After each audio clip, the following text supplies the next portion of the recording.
Kamu terlalu banyak bicara untuk seseorang yang belum punya apa-apa, terlalu cepat bereaksi untuk seseorang yang belum menguasai dirinya sendiri, dan terlalu sibuk menjelaskan diri kepada dunia yang bahkan tidak peduli. Itu bukan kekuatan. Itu kegelisahan yang menyamar jadi keberanian.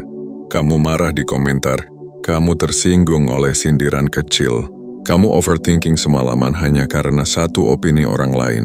Kamu merasa harus membalas, harus menjelaskan, harus membuktikan. Kenapa? Karena egomu rapuh. Mentalitas korban itu tidak selalu menangis.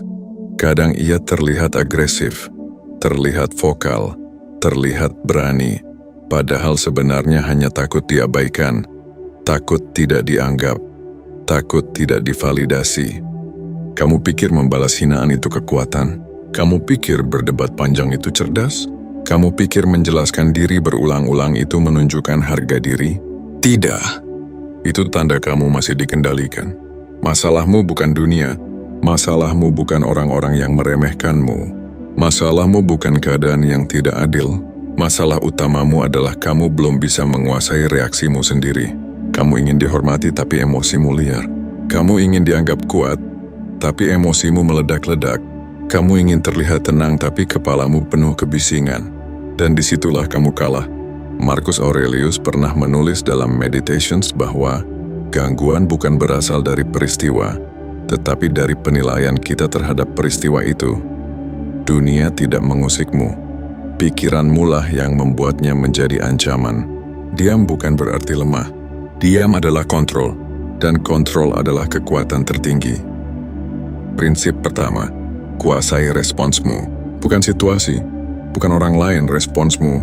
Ketika seseorang merendahkanmu dan kamu langsung bereaksi, berarti dia memegang remote emosimu.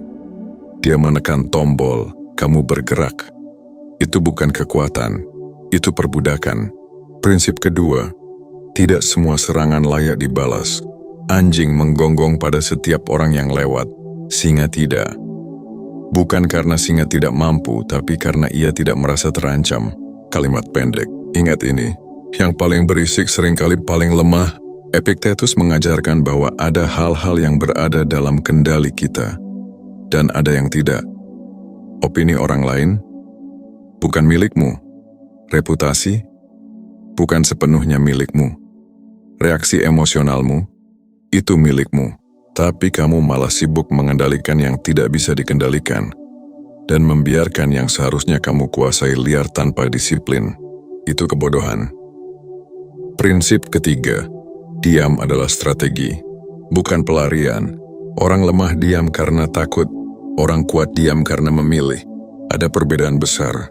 Diam memberi ruang untuk berpikir. Diam mematikan drama sebelum ia tumbuh. Diam membuat lawanmu kelelahan sendiri. Ketika kamu tidak merespons provokasi, kamu menciptakan ketidakpastian. Dan ketidakpastian adalah tekanan. Orang yang ingin menjatuhkanmu berharap reaksi. Ketika tidak mendapatkannya, mereka kehilangan arah. Tenang adalah ancaman. Seneca pernah menulis dalam Letters from a Stoic bahwa kemarahan adalah kegilaan sementara. Saat kamu marah, kamu menyerahkan kendali pada sesuatu yang tidak rasional. Kamu pikir itu menunjukkan keberanian, padahal itu hanya ledakan insting. Prinsip keempat, kendalikan diri sebelum mengendalikan dunia. Kamu ingin dihormati, tunjukkan stabilitas. Kamu ingin disegani, tunjukkan ketenangan di bawah tekanan. Kamu ingin dominan, jangan mudah terpancing. Diam, tatap, lanjutkan langkahmu. Itu jauh lebih mengintimidasi daripada ribuan kata. Sekarang dengarkan ini baik-baik. Kamu selama ini terlalu haus pengakuan, terlalu ingin dilihat, terlalu ingin dianggap benar. Dan itulah yang membuatmu lemah. Pria yang kuat tidak sibuk membuktikan dirinya setiap 5 menit. Ia sibuk membangun dirinya. Ia tidak berdebat panjang tentang siapa dirinya. Ia menunjukkan melalui tindakan, hasil berbicara, reputasi mengikuti, tanpa teriak. Eskalasi dimulai di sini.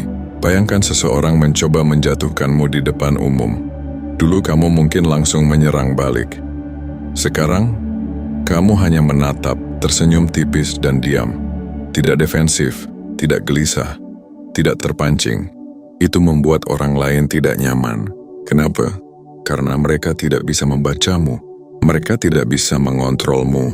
Mereka tidak bisa memancing emosimu. Dan pria yang tidak bisa dikendalikan adalah pria yang berbahaya. Diam bukan pasif. Diam adalah posisi superior. Kamu memilih kapan berbicara. Kamu memilih kapan bergerak. Kamu memilih kapan menyerang. Semua dalam kesadaran penuh. Bukan dorongan impulsif. Latihan ini. Tahan komentar yang tidak perlu. Tahan klarifikasi yang tidak diminta. Tahan keinginan untuk selalu benar. Semakin sedikit kamu bicara, semakin tajam setiap kata yang keluar. Orang akan mulai memperhatikan. Bukan karena kamu berisik, tapi karena kamu stabil.